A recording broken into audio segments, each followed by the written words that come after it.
आशीष बेंगले math टिউটরে তোমাদের স্বাগত জানাই। আজকের আমরা কষব ক্লাস 7 এর সমীকরণ গঠন ও সমাধান। কোষে দেখি 22.2 এবং ভিডিওটি যদি স্কিপ না করে একটানা দেখতে থাকো অবশ্যই অঙ্কগুলি বুঝতে পারবে ও নিজেরাই করতে পারবে। আর ভিডিওগুলি দেখার সময় অবশ্যই ক্লাসের অঙ্ক বইটি হাতের কাছে রাখবে, তবেই ভিডিওগুলি ভালোভাবে বুঝতে পারবে তোমরা। একে কি বলছে, নিচের গল্প পড়ি ও সমীকরণ গঠন করি। শুধু সমীকরণ গঠন করতে বলেছে, সমীকরণগুলি সমাধান করতে বলেনি। সমীকরণ গঠন করতে বলেছে, সমাধান করতে বলেনি। তাহলে একের এতে কি আছে, আমার মার্বেলের 7 গুণ মার্বেল প্রতিমার কাছে আছে। তার প্রতিমার কাছে 42টি মার্বেল আছে, প্রতিমার কাছে 42টি মার্বেল আছে। তাহলে দেখো এটাকে যদি আমরা সমীকরণ গঠন করি, তাহলে আমি তো জানি না, আমার কাছে এই যে অজ্ঞাত এবং পরিবর্তনশীল চলরাশি বলতে অজ্ঞাত এবং পরিবর্তনশীল, তাহলে একের দাগের এই, তাহলে ধরি আমার কাছে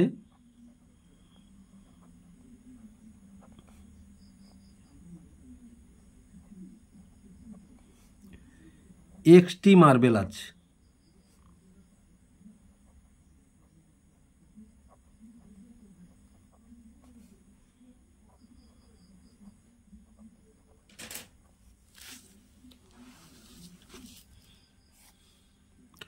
তাহলে আমার কাছে যদি XT মার্বেল থাকে, তাহলে আমার 7 গুণ মার্বেল আছে কার কাছে?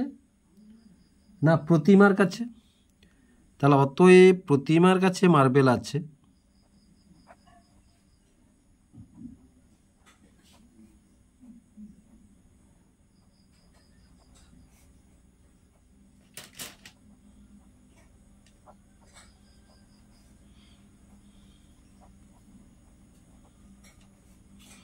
তাহলে x গুণ 7, ধ্রুব রাশিটি আগে বসে 7XT। আবার অঙ্কে কি বলেছে, প্রতিমার মার্বেলের সংখ্যা কত? 42। তাহলে প্রতিমার মার্বেলের সংখ্যা কত? 42। না, তাহলে প্রশ্নানুসারে আমরা কি লিখব?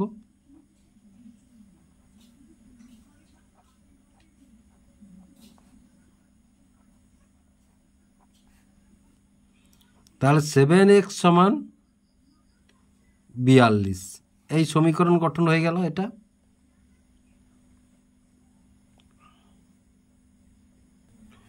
এবার বির দাগের অঙ্কটি দেখো, মিলনবাবুর বয়স তার ছেলের বয়সের 4 গুণ। তাহলে মিলনবাবুর বয়স তার ছেলের বয়সের 4 গুণ।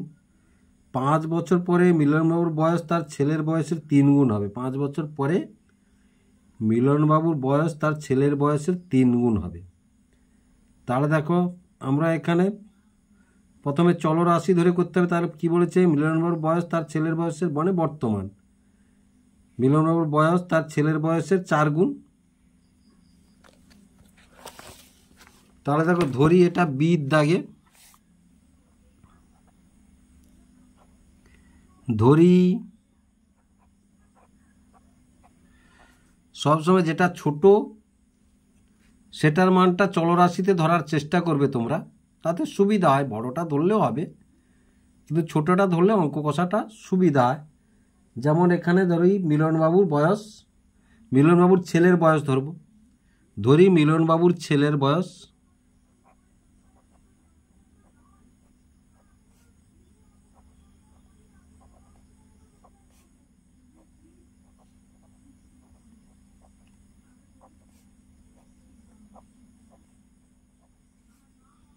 X বছর। তাহলে অতএব মিলনবাবুর বয়স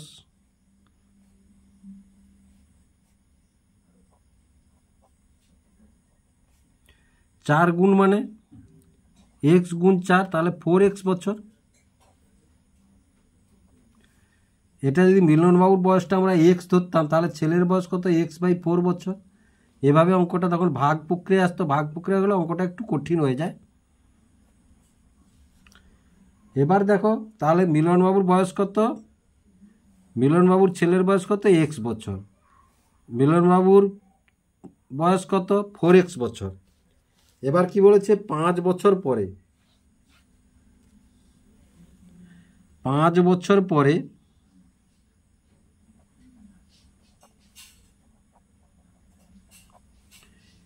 মিলনবাবুর ছেলের বয়স হবে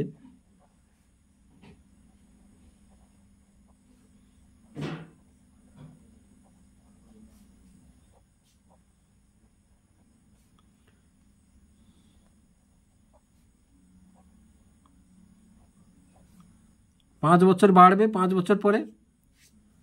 আবার দেখো 5 বছর পরে মিলনবাবুর বয়স হবে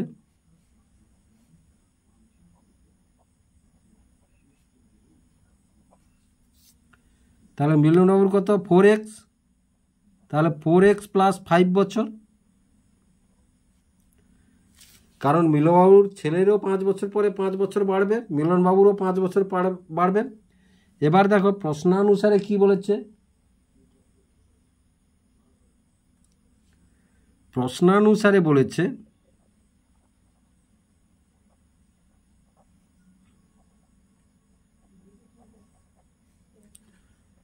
4x প্লাস 5 সমান 3 ইন্টু এক্স প্লাস 5। তাহলে দেখো এটাই আমাদের সমীকরণ গঠন হয়ে গেল। এটা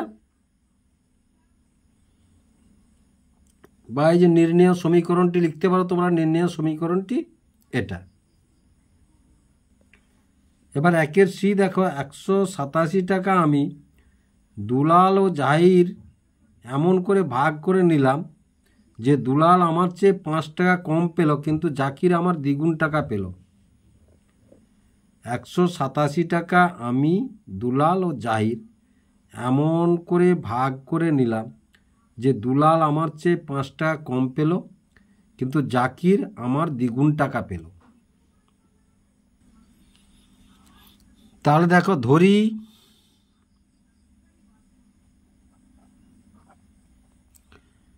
আমি পাবো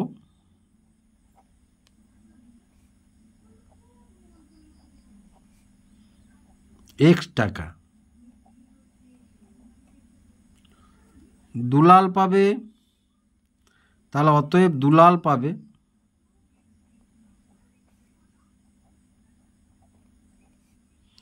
5 টাকা কম, মানে x মাইনাস 5 টাকা আমার চাইতে।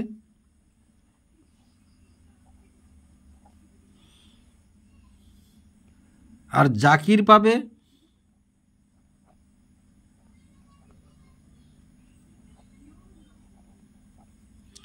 আমার দ্বিগুণ টাকা।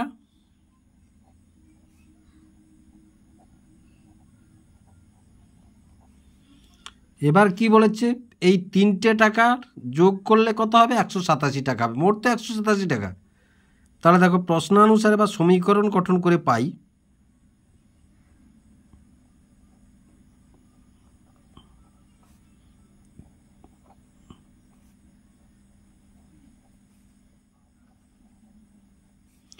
তাহলে এই টাকা, এটা আমার টাকা, দুলালের টাকা আর জাকিরের টাকা সমান কত, 187 টাকা। তাহলে ডি দেখো আমাদের গ্রামে 3895 জনের মধ্যে যতজন স্বাক্ষর তার চেয়ে অক্ষরহীনের সংখ্যা 1871 জন কম।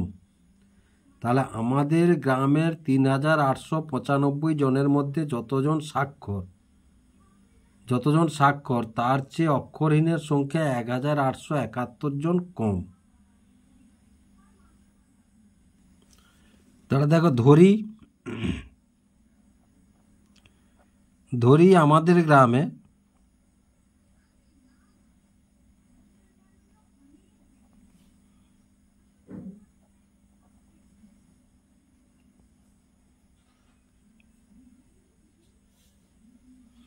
স্বাক্ষরের সংখ্যা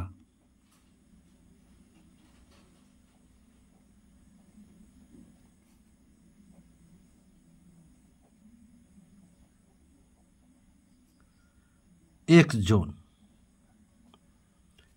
জন, তাহলে অতএব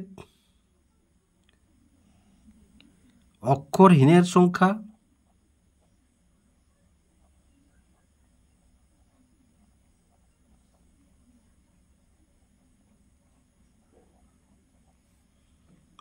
তাহলে দেখো এক্স মাইনাস 3895 বিয়োগ এক্স জন।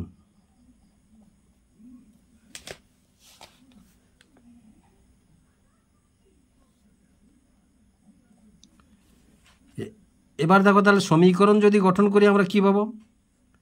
সমীকরণ গঠন করে পাই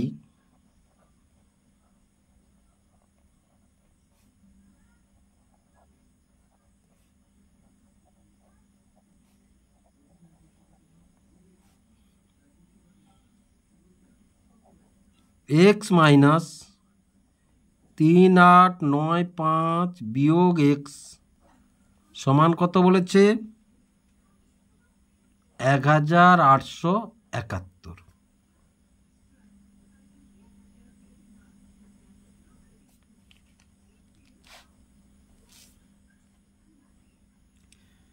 এবার এই দাগটি দেখো, কোনো সংখ্যাকে 12 দিয়ে গুণ করে তা থেকে 48 বিয়োগ করলে বিয়োগফল মূল সংখ্যাটির 2/2 হবে। তাহলে দেখো প্রথমে 12 দিয়ে গুণ, তারপরে কি বলছে 48 দিয়ে থেকে 48 বিয়োগ। তাহলে দেখো ধরি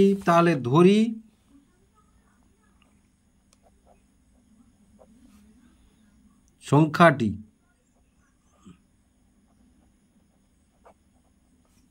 এক্স, অতএব সংখ্যাটির 12 গুণ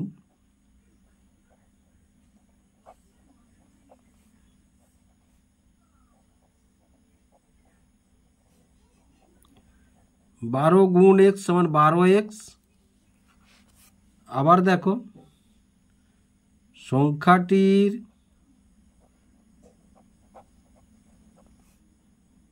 12 গুণ থেকে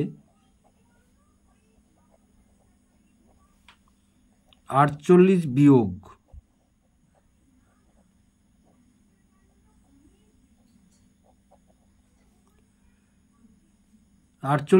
হলে তাহলে কি হবে? 12x minus 48। এবার দেখো এই আবার সংখ্যাটির 2.5 গুণ, তাহলে সংখ্যাটির 2.5 গুণ সমান, এ সংখ্যাটির 2.5 গুণ না, সংখ্যাটির 2/2 সমান, তাহলে 2 5 10 দিয়ে 12 5 গুণ এক্স সমান 12x/5। এবার দেখো এটা থেকে সমীকরণ গঠন করি। এসো সমীকরণ গঠন করে পাই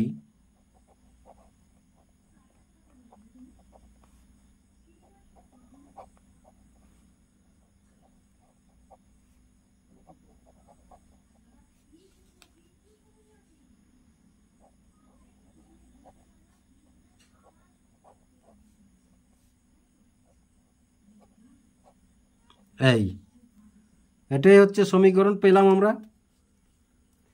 তারপরে দেখো এবার এফেক্টটা কি আছে? সিতারা বেগমের ফলের দোকানের মোট ফলের 1/3 আপেল, 2/7 কমলা লেবু, অবশিষ্ট 160টি নাশপাতি আছে।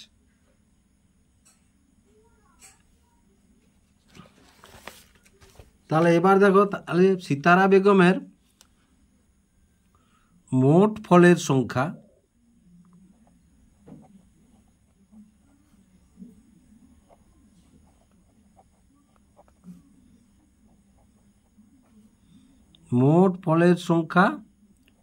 xটি।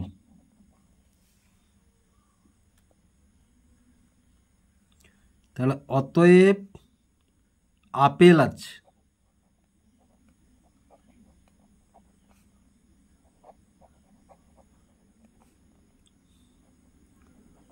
মোট ফলের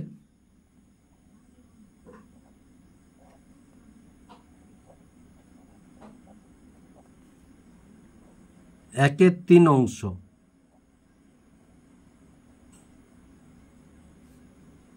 সমান, তাহলে x ইন্টু 1/3 সমান 1/3x, এবং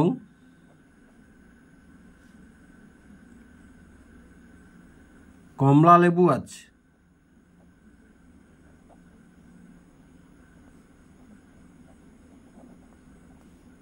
মোট ফলের 2/7 অংশ, তাহলে এক্স গুণ 2/7 সমান 2/7x সমান সমান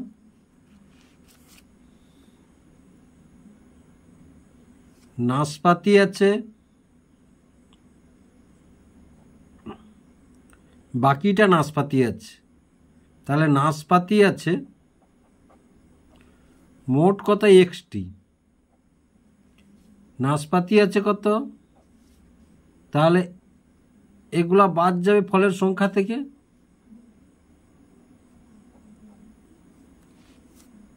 তাহলে দেখো সমীকরণ গঠন করে পাই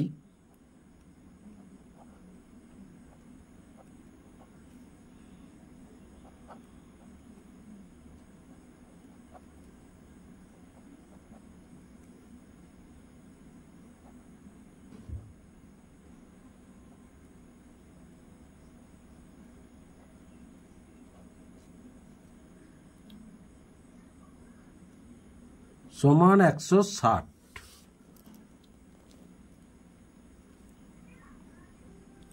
এবার জির অঙ্কটি দেখো, আমি একটি 2 অঙ্কের সংখ্যা লিখেছি যার একক স্থানীয় অঙ্ক এক্স কিন্তু দশক স্থানীয় অঙ্ক 5। 2 অঙ্কের সংখ্যা মানে 10 থেকে 99 পর্যন্ত এই সংখ্যাগুলি 2 অঙ্কের সংখ্যা।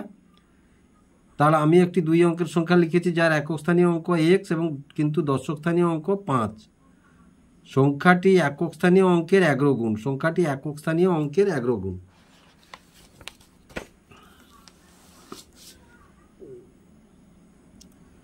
তাহলে দেখো একক স্থানীয় অঙ্ক কত বলেছে, এখানে কোনো ধরাধরি দরকার নেই, ধরে আছে। একক স্থানীয় অঙ্ক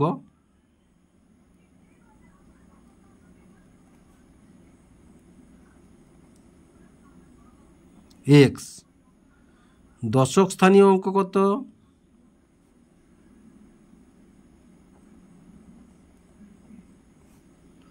পাঁচ। তাহলে অতএব সংখ্যাটি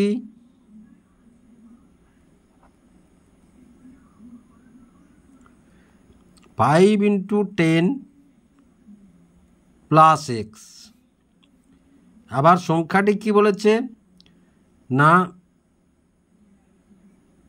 সংখ্যাটি কার সমান হবে না, একক স্থানীয় অঙ্কের 11 গুণ, একক স্থানীয় অঙ্কের 11 গুণ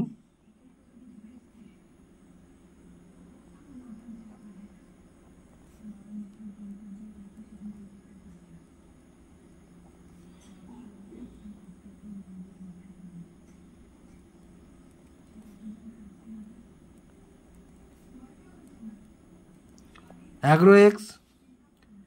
তার সমীকরণ গঠন করে পাই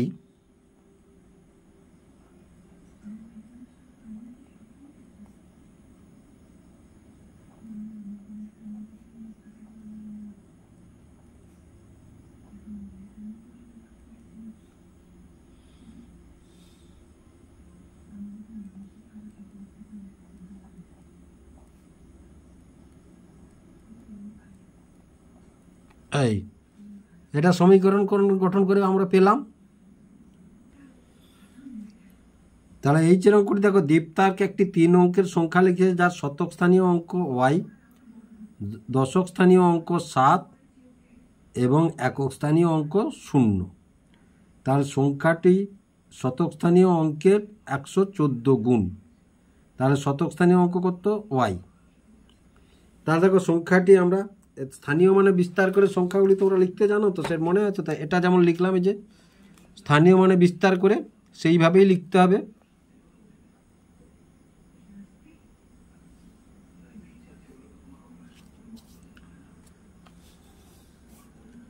তাহলে শতক স্থানীয় অঙ্কের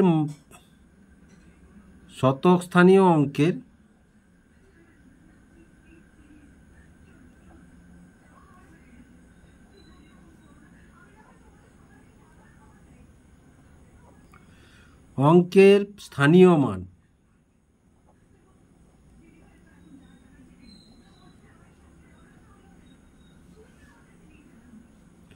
স্থানীয় মান 100 গুণ ওয়াই। আচ্ছা, দশক স্থানীয় অঙ্কের স্থানীয় মান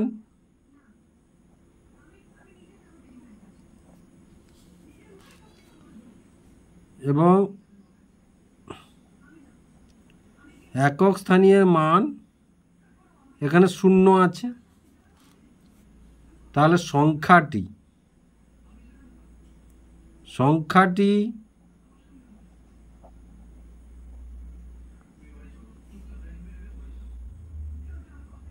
100 ওয়াই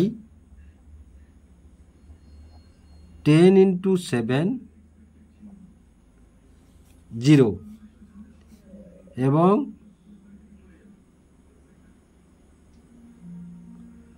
সংখ্যাটির ওয়াই এর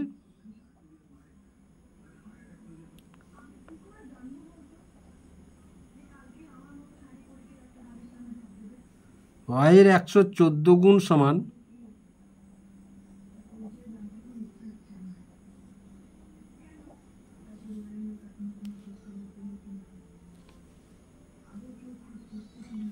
তাহলে সমীকরণ গঠন করে পাই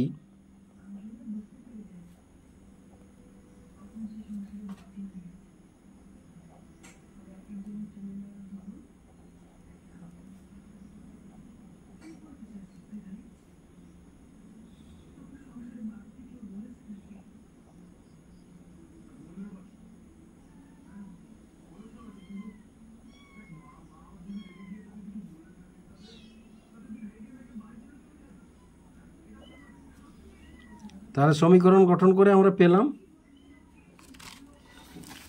এবার দেখো 2-এর দাগে কি আছে, সমীকরণ দেখিও গল্প তৈরি করার চেষ্টা করি। এই যে দেখো, এটা থেকে আমরা এখানে এলাম, এবার এখান থেকে এখানে যেতে বলেছে আমাদেরকে, মানে এটা থেকে আমরা এটা তৈরি করেছি, এবার এখান থেকে আমাদেরকে এখানে যেতে বলেছে, মানে উল্টোটা করতে বলেছে। তাহলে দেখো, এটা থেকে আমাদের গল্প তৈরি করতে হবে। আমার কাছে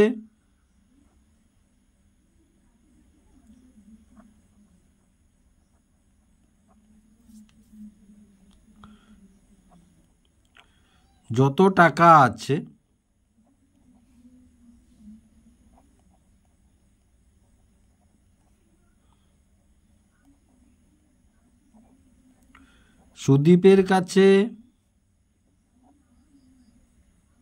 সুদীপের আছে আমার দ্বিগুণ টাকা।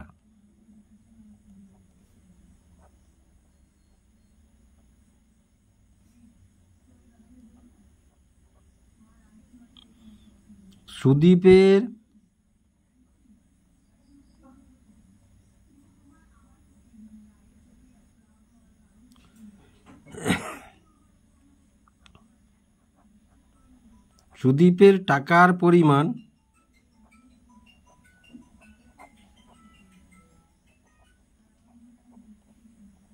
50 টাকা।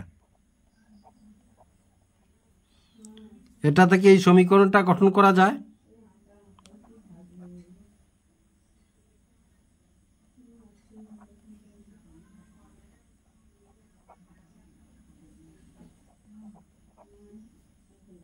এবার দেখো, এটা থেকে আমাদের এই গল্প, এরকম একটি গল্প তৈরি করতে হবে। এবার ধরো আমরা লিখলাম কি না, রামের কাছে যত টাকা আছে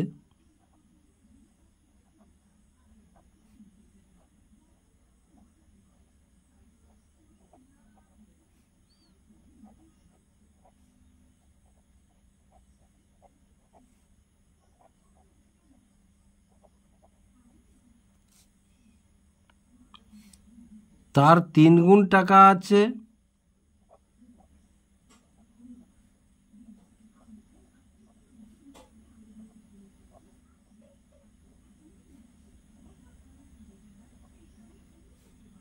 রহিমের কাছে।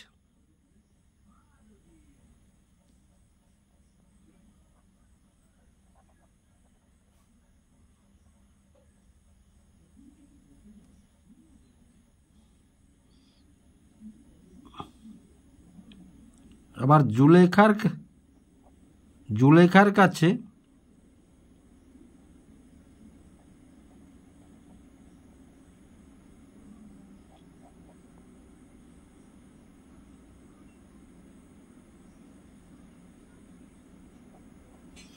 রহিমের চেয়ে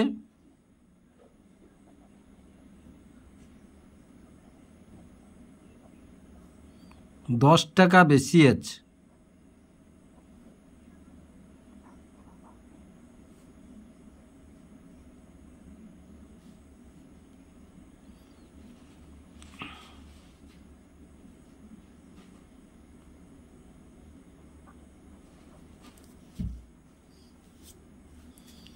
তাহলে জুলের টাকার পরিমাণ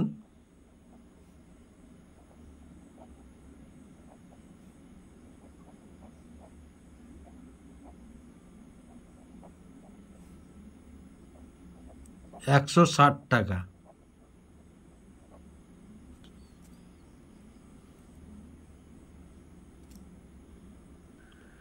তারপরে দেখো x/2 মাইনাস 5/6 সমান 1/2/3। তাহলে দেখো আমরা এখানে লিখতে পারি, গল্পটি কি তৈরি করতে পারি না, একটি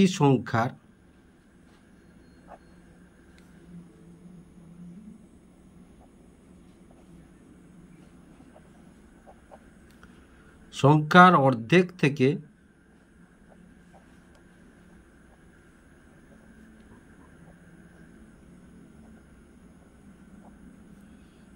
পাঁচের 6 বিয়োগ করলে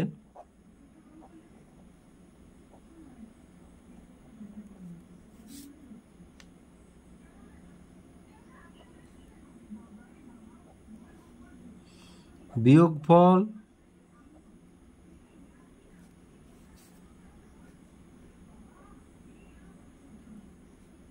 (1/2/3) হয়। হয়ে গেল। এবার দেখো তারপরে ডিটটা কি আছে দেখো, তাহলে 3/20x প্লাস 2 সমান x। এবার দেখো 3/20 x প্লাস 2 সমান x হলে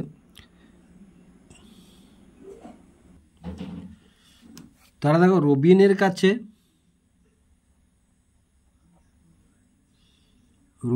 কাছে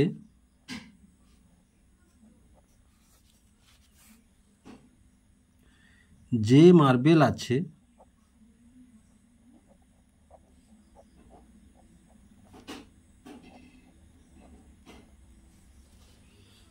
তার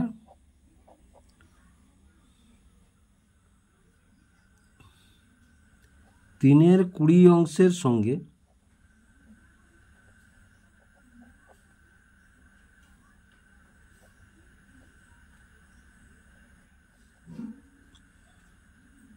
দুটি যোগ করলে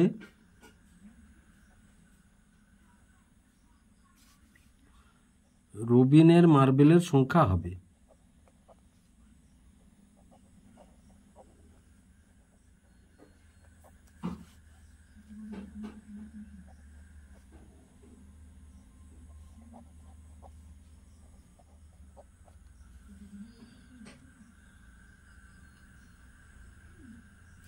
তাহলে আশা করি তোমরা বুঝতে পারলে।